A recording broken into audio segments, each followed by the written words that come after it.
सभी मीडिया बंधुओं को, पत्रकार साथियों को, टेलीमीडिया को, प्रिंट मीडिया को, सबको नमस्कार।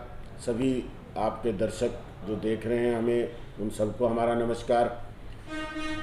आज आप सबको यहाँ बुलाने का जो मकसद रहा वो कल की घटना को लेकर रहा है। कल 30 मार्च 2023 को आम आदमी पार्टी ने देश भर में मोदी सरकार की लगातार चल रही तानाशाही के खिलाफ, उनका लगातार संविधान के ऊपर प्रहार के खिलाफ, लोकतंत्र के ऊपर प्रहार के खिलाफ एक प्रदर्शन था, जिसमें कि मोदी हटाओ देश बचाओ के नारे के साथ आम आदमी पार्टी के कार्यकर्ता सड़क पे उतरे थे और उन्होंने पोस्टर लगाकर अपना विरोध जताने का काम किया। इस मुहिम को लेकर महेंद्रगढ़ जिले में, हमारे महेंद्रगढ़ जिले के आम आदमी पार्टी के कार्यकर्ता 3:15 बजे के लगभग जब अपने इस विरोध प्रदर्शन के लिए बालाजी चौक पर पहुंचे, तो पहले से पुलिस का बंदोबस्त जो है वो आम आदमी पार्टी कार्यकर्ताओं को प्रदर्शन रोकने के लिए कड़ा बंदोबस्त जो है पुलिस का वहाँ किया हुआ था। और जैसे ही कार्यकर्ता वहाँ पहुँचे और उन्होंने अपना पोस्टर लगाने का काम शुरू करते, वो गाड़ी से जैसे ही उतरे उसी वक्त पुलिस ने आम आदमी पार्टी कार्यकर्ताओं को हिरासत में ले लिया और किसी तरह का विरोध प्रदर्शन, जो कि एक शांतिपूर्वक विरोध प्रदर्शन आम आदमी पार्टी कार्यकर्ता करना चाहते थे, वो विरोध प्रदर्शन नहीं करने दिया गया। पुलिस ने 4 कार्यकर्ताओं को हिरासत में लेके उनके खिलाफ मुकदमा दर्ज किया गया। मुकदमा दर्ज करने के बाद लगभग 7 बजे एसडीएम साहब के यहाँ पेश करके और जमानत पे उन्हें रिहा किया गया।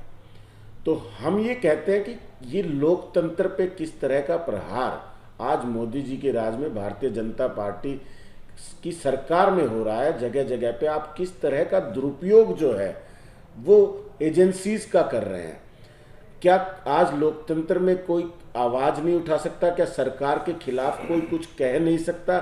सरकार की गलत नीतियों को हम जनता के बीच में उजागर नहीं कर सकते? या शांतिपूर्वक विरोध प्रदर्शन, जो कि एक अधिकार है, लोकतांत्रिक अधिकार है, संवैधानिक अधिकार है, वो नहीं किया जा सकता? तो ये सवाल आज एक खड़ा हो जाता है जनता के बीच में। हम लोग ये पूछना चाहते हैं लोगों से, क्या आवाज़ उठाना गलत है? और इस तरह की कार्रवाई कि आप गाड़ी से उतरे और गाड़ी से उतरते ही आपको अरेस्ट कर लिया जाता है। बहुत से साथियों को तो हरियाणा में घरों में नज़रबंद कर दिया गया। तो ये क्या है? क्या ये डरा हुआ चेहरा नहीं है मोदी जी का? मोदी जी डर चुके हैं। काम ना करने की बजाय लगातार वो जो लोगों के ऊपर अत्याचार कर रहे हैं, तानाशाही तरीके से जो वो नीतियों को लागू कर रहे हैं, ये उसका नतीजा है कि लोग विरोध कर रहे हैं और विरोध की आवाज़ को आप दबाने का प्रयास कर रहे हो लगातार। आपने कल के मामले में जैन साहब जो एएसपी हैं, सिद्धांत जैन जी, उनकी बाइट आपने सुनी होगी कि शांतिपूर्वक प्रदर्शन पार्टी के कार्यकर्ता कर रहे थे और उनको सिर्फ डिटेन किया गया है। लेकिन उसके बावजूद भी क्या ये सरकार के आदेश पे मुकदमे दर्ज नहीं किए गए? सरकार ने आदेश किया कि जो भी विरोध करता है, जो भी आवाज़ उठाता है, आप उसको उठा लीजिए और उन पर मुकदमे दर्ज कर दीजिए। ये कैसा लोकतंत्र है? ये कैसे लोगों के अधिकारों का हनन किया जा रहा है?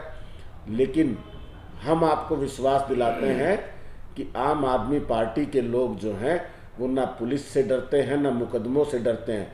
क्योंकि जब हम जनता की सही बात को उठाना चाहते हैं, जनता के अधिकारों की लड़ाई लड़ रहे हैं, उसके लिए अगर हम सड़क पे उतरें और शांतिपूर्वक तरीके से प्रदर्शन कर रहे हैं, तो हमें डरने की कोई ज़रूरत नहीं है। और आम आदमी पार्टी के लोग लगातार जनता के बीच में जाते रहेंगे, विरोध करते रहेंगे, जब तक कि सरकार निष्पक्षता नहीं लाएगी, पारदर्शिता नहीं लाएगी और जनहित में कार्य करना शुरू नहीं कर देती। आम आदमी पार्टी के लोग आवाज़ को उठाना बंद नहीं करेंगे।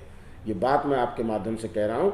और मैं उम्मीद करता हूँ कि आज जो ये मुकदमे हमारे खिलाफ दर्ज किए गए हैं, जो कि सामने है, सारी वीडियो से सभी मीडिया साथियों ने भी कल कवरेज की थी, उसमें भी साफ दर्शाया गया था कि किसी प्रकार की शांति भंग या किसी प्रकार की कोई अप्रिय घटना घटने की वहाँ गुंजाइश नहीं थी। उसके बावजूद भी उन्हें हमें तुरंत हिरासत में लेकर राजनीति क्या रहेगी कि किस तरह से आप सरकार की अमनकारी नीति का किस तरह से विरोध करेंगे?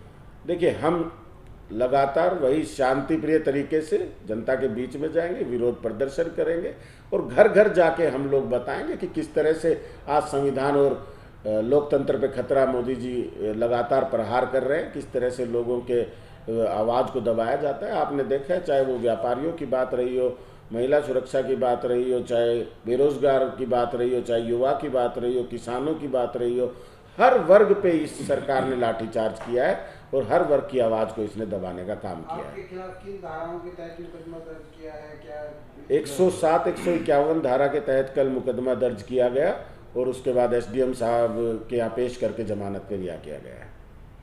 और कोई सवाल आपकी तरफ से?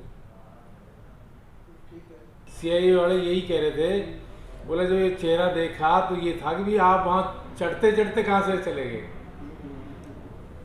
इसमें मदद पुलिस की थी कि भी आप कोई बात नहीं, 2-4 लोगों को हम रखेंगे, बाकी जो लोग हमारे साथ थे वो वापस सारे आ गए थे, तो 4 लोग वहाँ कोई नहीं फॉर्मेलिटी थी? हाँ पुलिस ने, हाँ बिल्कुल की। तो आप भी अब जोर शोर से फिर दोबारा से आएंगे मैदान में? बिल्कुल मैदान में है। हाँ जी, अब अगला कदम क्या होगा? आज पब्लिक से जितना हमारा संपर्क चल रहा है, जनसंपर्क अभियान में हम यही बता रहे हैं कि सरकार की जो नीति और नीयत में खोट है उसको हम दर्शा रहे हैं, और जो माननीय केजरीवाल जी के जो सिद्धांत हैं, जो उन्होंने काम किए हैं दिल्ली में, पंजाब में, वो हम अपने काम उनको बता रहे हैं। और इन सरकार का जो रवैया आम आदमी पार्टी के उस पर हो रहा है, ये गलत है, सामाजिक तौर से भी गलत है। कल लोगों ने देखा कि शांति प्रिय प्रदर्शन हो रहा था और उस पर इतनी बड़ी फोर्स बुलाना और इस तरह का रवैया करना कि पोस्टर हमारे हाथ से छीन लेना और उसी टाइम अरेस्ट कर लेना, ये संविधान के खिलाफ है और ऐसा सरकार को नहीं करना चाहिए, ये गलत है।